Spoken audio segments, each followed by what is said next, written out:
So when you're talking about, group psychosis, people that are not sales guys like you and me are going to go, oh, they're manipulating the audience. I look at it like, no, I'm serving you. I'm trying to get you outside of what you would call like a shed or maybe a circle that people feel safe in. Why the hell do I have to convince somebody to get out of the shed that they feel so comfortable in? Do you have any reason why humans want to stay in that shed? It goes back to our survival instincts, right? If you really look at how people are wired to approach the world, socially wired. Is this from their parents, their environment, from school, or is this just all of the above? All of the above. Okay. Because when you talk about the social conditioning of an individual, that social conditioning begins in the household, and then it continues in whether public or private school, and then it goes into college, and then it goes into your first or second or third job, but it goes into the workforce. And social conditioning is defined by the society in which you are growing up in. So social conditioning in North Korea looks very different than social conditioning in the United States, but there's still social conditioning. When people are conditioned to believe that they're safe inside of a box, they're safe following orders. They're safe when they're given boundaries. They're safe when they're given instructions. That person learns to trust these things and simultaneously learns to distrust the lack of those things. So now you have a person who's been wired to believe they can only be successful if their box is defined, they're given instructions, and they have a certain goal they have to meet. You tell that same person to set their own goal, and they're lost because they've been conditioned from the age of 0 to 25 to need a box. And they don't have a natural inclination away from it. We also have to accept not everybody's going to be good at success. Not everybody's going to be good at independent thinking, entrepreneurialism, sales. Everybody can be better, but not everybody's going to be good. Not everybody's going to be great. Not everybody has a chance to really break into the top echelon. The ones that can be there know they can be there already. They know they could be great at sales. They know they could be great at making money. They know they could be a great entrepreneur. Before they find you. Before they find you too, right? Long before they find us, they already know they have the ability for it. It's just inside of them. Because they sold candy bars in high school, man. Okay. Right? These were the kids that knew how to get people to buy more of the French toast pizzas when they were in middle school. Damn, why didn't we have French toast pizzas? Like, where were those, bro? Those were in Pennsylvania, man. Okay. I remember how good I was at selling that shit. But they already know that they have an avenue, but society conditioned them for something else. Our society in the United States doesn't breed entrepreneurs. It breeds worker bees. People don't like the fact that that is the case, and they think that the government set this up to control the masses. I actually believe something very different. I think if you're a government, you'll know way more than I am. You're way more intelligent. I'm good at like a couple of little things, but you are intelligent on 50 different aspects. So you'll correct me where I'm wrong here. I look at the government, I'm like, man, if I was in politics and I was looking at all these people that were basically saying, dude, where's my shed? Like, give me a shed, give me a safe space. I don't know what to do. I would have to create a system that placated the worker bee mentality that they all have. Like, okay, tell me what my life looks like. Tell me where I'm going in 5, 10, 15, 30 years. Tell me what my shed looks like. Provide a safe space for me to not have any risk. Right, the amygdala is essentially satisfying the amygdala's need to be safe and not expend energy. Yeah. I think the government created a system that placated and satisfied those people's brains, and they didn't know what else to do, because if they just gave you the secrets to the universe, hey, here you go, hard work, perseverance, risk, getting knocked in the teeth, kicked in the nuts 100 times, and then you'll maybe get a reward. People reject that at first. And so I think they had to create a system to create a safe environment, in my belief. I don't think that it was done maliciously. No, I agree with you. And I don't think that you're wrong. So here's how the government views the population, not just the American government, but all the governments of the world. First world governments, third world governments, and autocracies are a little bit different. But when you're talking about your stereotypical democratic government, it's built to work a certain way. Let's go all the way back to our American Revolution. The Pilgrims that came to the United States left the UK, not because they were persecuted. That's something that history books gets perverted. Yes, they were also being persecuted, but that wasn't why they left Britain. They left Britain because there was no more land to buy. You couldn't be a property owner anymore. It was all sold. Because you had all the dukes and all the duchesses and all that kind of stuff. They had these swaths of land that were 100,000 acres and whatnot. It's not like Britain was completely overbuilt. It was that the aristocrats basically had it all. Exactly. Yeah. So if you had that drive, that desire to create a legacy, you couldn't do it by sitting on somebody else's land selling turnips. You had to go somewhere else where you could create a turnip farm. So what they did is they created an army of contractors. All the Pilgrims were contractors. If you go and build a farm and produce trade back to Britain after 2 years, 5 years, 3 years, you will earn the land that your farm is on.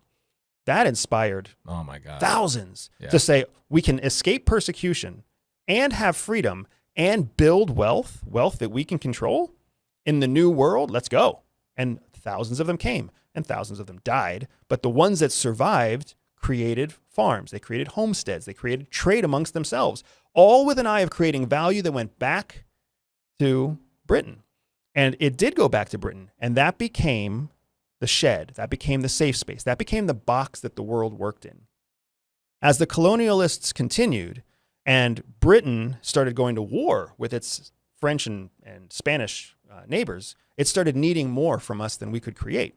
That wasn't our war. So they started abusing us in the United States to get more production out of us without giving us equal reward. That's the whole taxation without representation thing, right?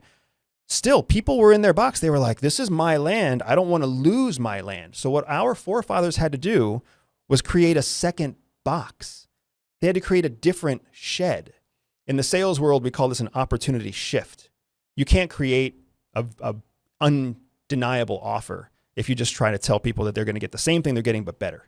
You have to actually create a whole different shift in how they're doing it, right? We used to think that CDs were the bomb. And we used to think that we want more music on our CDs. And people created better CDs. They created the mini disc. That's right. But then they also created this thing called an iPod, right?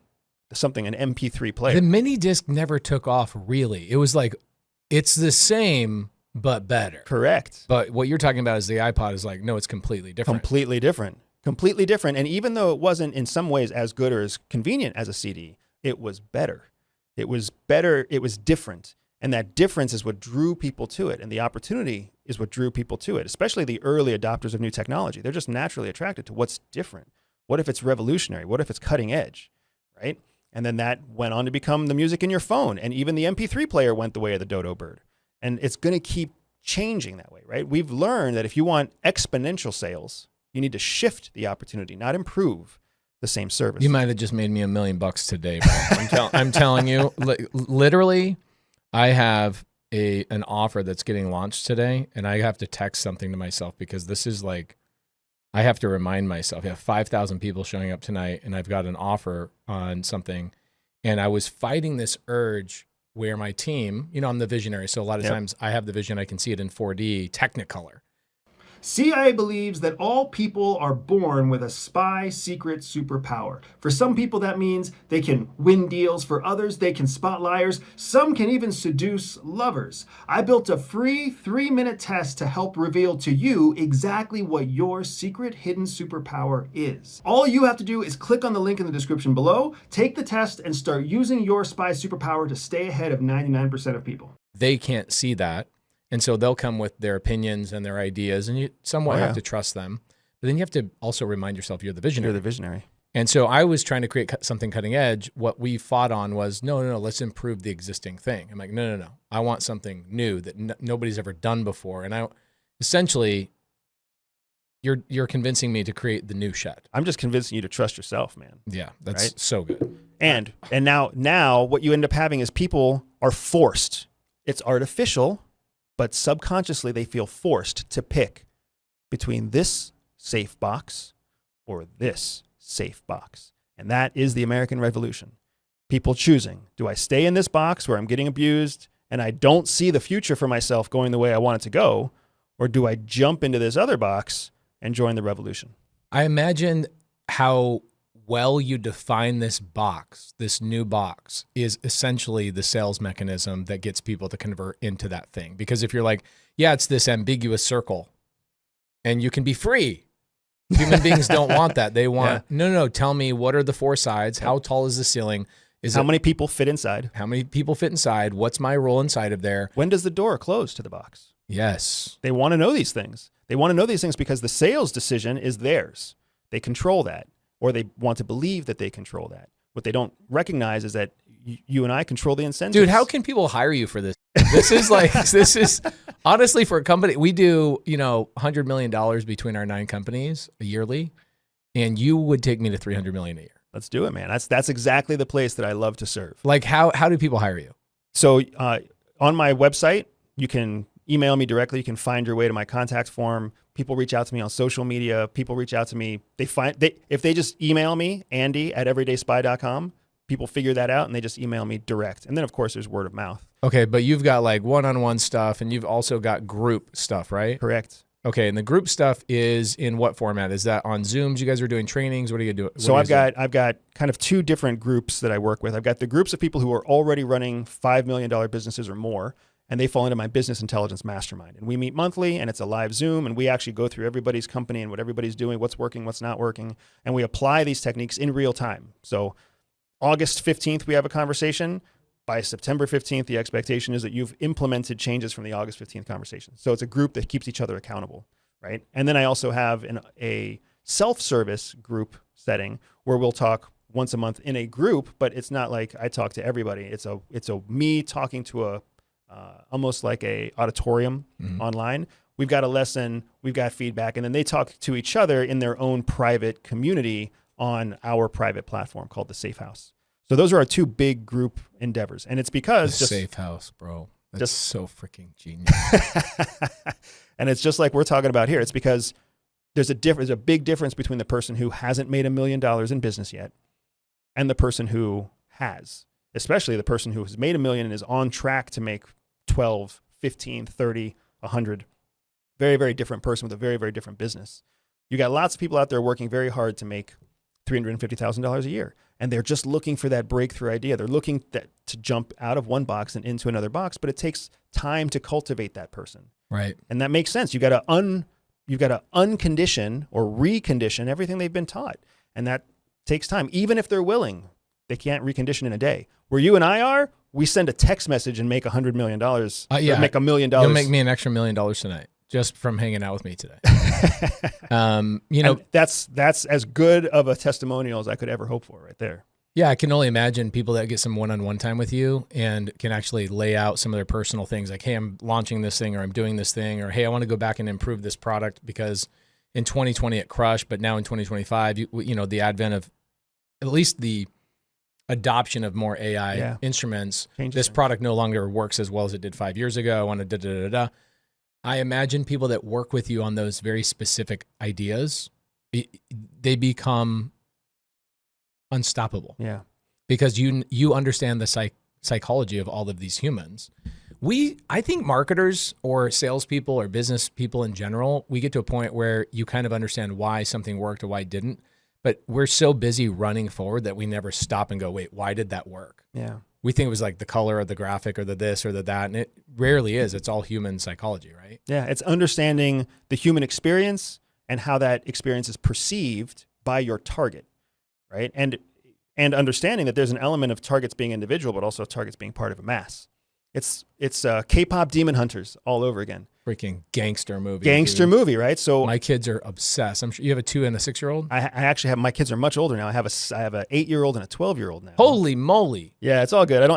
Your 8-year-old and your 12-year-old are probably still into K-pop Demon Hunters. Absolutely, and here's what's fascinating about it, right?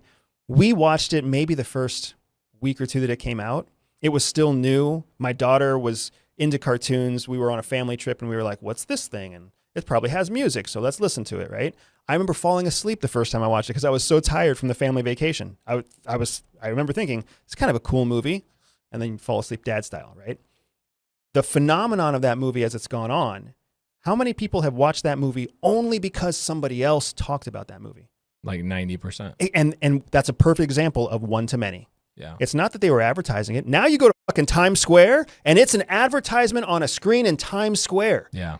It's free if you're on Netflix. If you're paying $17 a month, you can get it as much as you want. And somehow it's still worth it to put it on a giant flashing billboard in Times Square, New York, right? So what you're seeing here is that mass psychosis take over. Kids talking about it at school, K-pop Demon Hunter hanging trinkets that are sitting on your book bag, kids creating their own little keychains and then talking about it with their other friends, braiding their hair a certain way.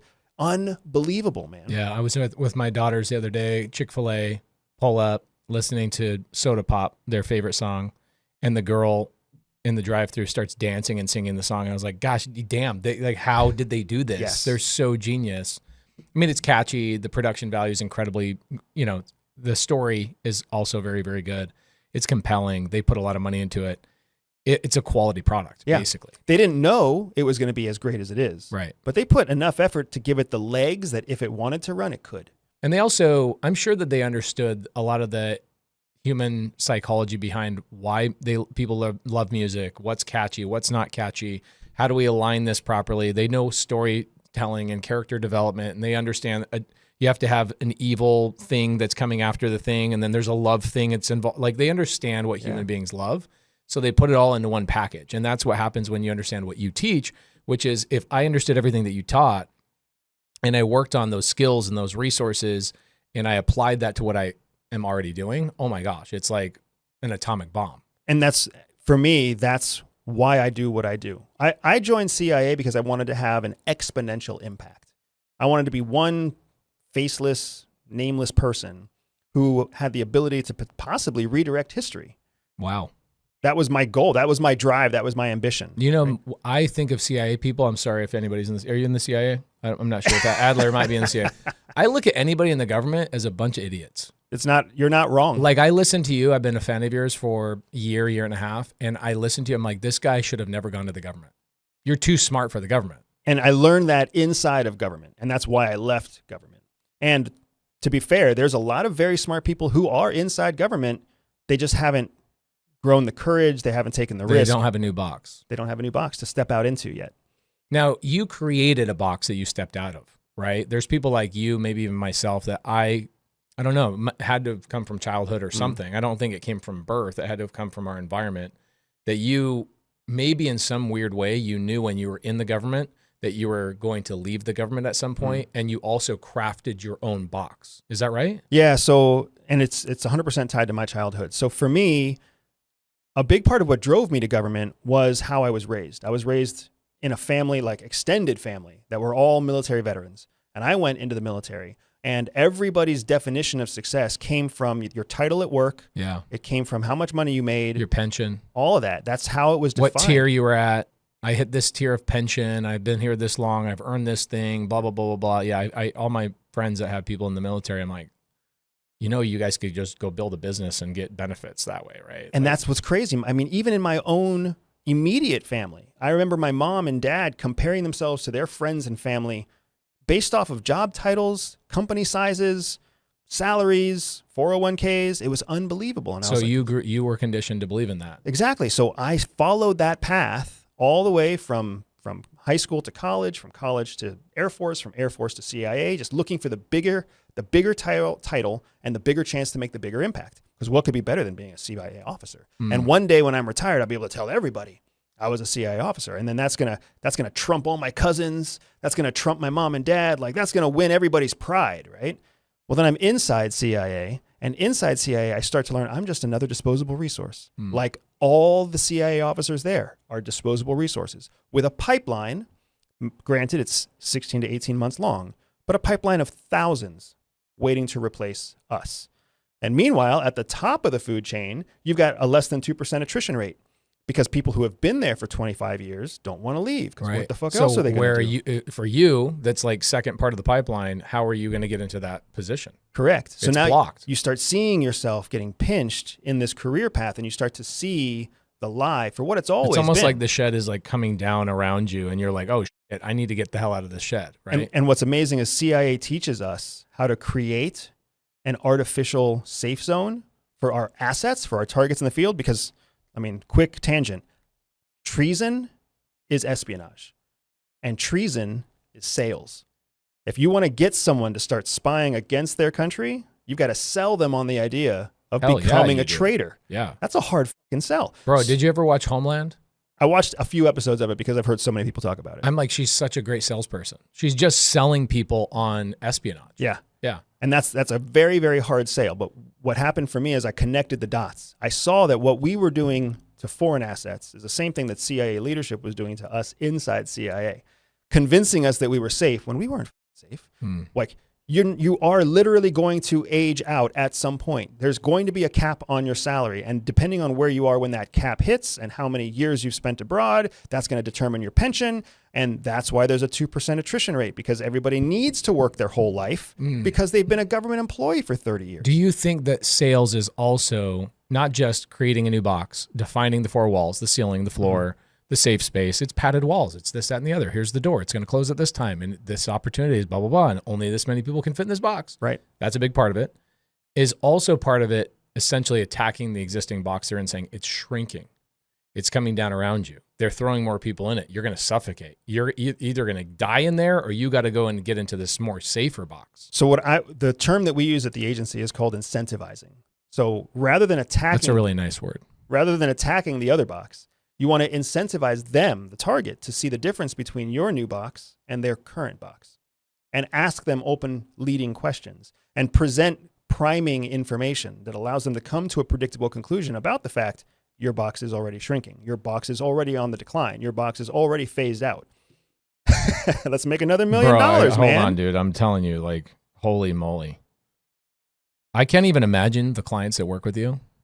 I love my clients. That's why I have very few, because we get to have massive success. And then the only people that we kind of let in after that are the people who come from a word of mouth. They've already known that they've worked with them, because the most dangerous thing is putting your time into someone who doesn't act on it. And when they don't act on it, they don't see the power. And when they don't see the power, then they start to question you when they need to question them. And then it just becomes bad news for everybody. Okay, that is a topic I could talk about for hours. I know we have a lot of time, so we'll hang. And I want to wrap this one last point up, right? We talked about the way this question started is you were saying, don't people just see that as manipulating the masses? CIA literally teaches us in the first week that life is a coin, right? A coin. If you imagine a quarter or a 50-cent piece, or even your favorite golden coin, right? One side is heads, one side is tails. The value of the coin doesn't come from what's printed on one side or the other. The value of the coin is inside the coin, even though one side is heads and one side is tails. Human beings and what drives us is the same way. The value of what drives us is the coin. One side of the coin is manipulation. The other side of the coin is motivation. It's really just about whether you want to speak to the heads or speak to the tails, whether or not you're presenting one or the other. The value is still the same. So yes, some people need to be manipulated. But what I find is that most people respond first to motivation. You can motivate somebody to do something that increases the value they're looking for. But there are always going to be those people where you know what's best for them, you know it better than they do, and what's best for them could also benefit you or others, and then you flip the coin and you're like, all right, if you're not going to do it for the right reasons, I'm going to make you do it by manipulating. I like your philosophy, because I find that I do that frequently. I'd say 80% of the time I'm motivating people to do it for the right reasons, and they get it, they run towards it. Then there's 20% of the time I'm like, man, I care about you so much, and I see the pain you're going through. I'm just going to have to manipulate you. And it could be like as simple as, I'll give you a good example of the way I manipulate people. Let's say I have a group Zoom I'm doing and I have 1,000 people on there. They're people that are already in my community. And I go, all right, we're going to go after saving people from foreclosure, something that we do in the real estate space. And we're going to make these calls and do these things and set up our CRMs and da-da-da, and we're going to do the actual work, right? And there's 80% of people take action, 20% of people don't. So then what I have to do is I have to go to the 20% that don't take action, and I say something like, hey, we're creating this new training that I'm releasing for free, but you that have not taken these next couple of steps will not be welcomed into that thing. So what I do is I go after the tribe mentality of I'm going to be left behind. I'm going to be deserted in the desert, and I'm going to starve, and my tribe is not going to like me anymore. I better do something about it. And now they're not doing it because they want to make money. They're doing it because they don't want to be left behind. But they're still freaking doing it. But they're still doing it. And they're not all doing it, but the ones that can be moved are doing it. So now you're even taking that 20% and differentiating between the 80% that will take coercive action and the 20% that can't be moved at all. I wish I knew what you knew, bro. Dude, and that's the thing that's a big part of what drives me to keep doing what I'm doing, because you're not the first multi-millionaire, centimillionaire, who has come up to me and been like, if I knew what you knew 10 years ago, 15 years ago, 20 years ago. And for me, I'm on the other end. I know what I know building a business, right? So I'm excited for my future, but I also know that I'm still, in many ways, in building block phase. I'm still in scaling phase. Yeah. Right. It's interesting. When I first came in contact with your content, I really thought you were trying to teach people how to be spies. And then as I dug deeper, you just know so much about the government. You know so much about psyops and all these other things that I'd say 70% of your content is just speaking to why politics are this way and that. But the 30% are people like me that go, how do I use what you know to benefit people's lives around me, and in return, actually make some money in the process, right? You are teaching business owners how to be undercover spies, essentially. That's essentially the goal, is to teach business owners how to operate better, because that's all spies are. Spies are just operators. And we already covered how they're selling treason. So we're really just salespeople operating at the peak. Yeah. So the goal for me has always been to approach people and teach them how to sell better, operate better, and reach peak performance. But I mean, just like any new business person out there, how do I define a niche when I first get started? How do I stand out in a crowded space? How do I get mass psychosis in the internet world that's called virality? How do you get this in a controlled fashion? You're not going to get that if you're the spy talking about business.